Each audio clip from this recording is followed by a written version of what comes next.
Hierdie boodskap na toe gebring deur Skatte in die Hemel. Gaan sluit graag by ons Facebookgroep aan vandag.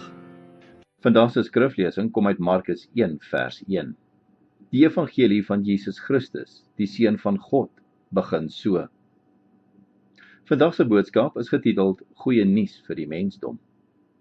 Markus, die evangelieskrywer, noem glad nie die geboorte van Jesus nie, maar begin sy verhaal met Jesus se doop.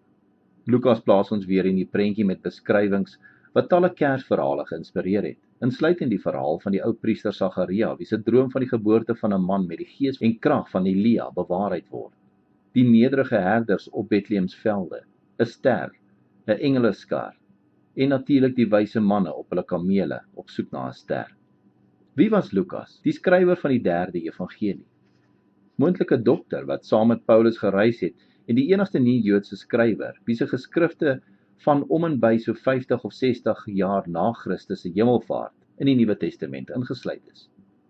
Lukas se weergawe van Christus se geboorte vertel kortliks dat hy in 'n stal gebore is, wat ons laat wonder waarom God sou toelaat dat sy seun in sulke ongewone omstandighede gebore word.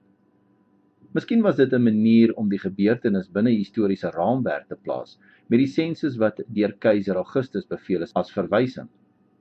En waarom was die skaapwagters die enigste genooides by die geboorte van die kind? Dit maak geen sin nie, behalwe as hierdie koningskind waarlik 'n mens was, wat sou omgee vir alle mense, ryk en arm, en vir nasies en mense uit alle lae van die samelewing. Wat beteken dit vir ons soveel eeue na hierdie wonderbaarlike gebeurtenisse? Die belangrikste punt wat Lukas waarskynlik by die leser wil tuisbring, is dat Christus in sy tyd op aarde hierdie belofte aan die gewone mense soos ek en jy sou maak. En ek sluit af met Lukas 14 vers 9 waar daar staan: elkeen wat hoogmoedig is, sal verneder word, en elkeen wat nederig is, sal verhoog word. Kom ons bid saam.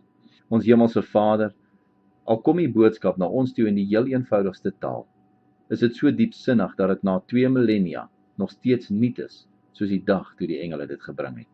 Ons staan in verwondering daaroor, en ons dankie daarvoor. Ons bid dit in Jesus naam. Amen.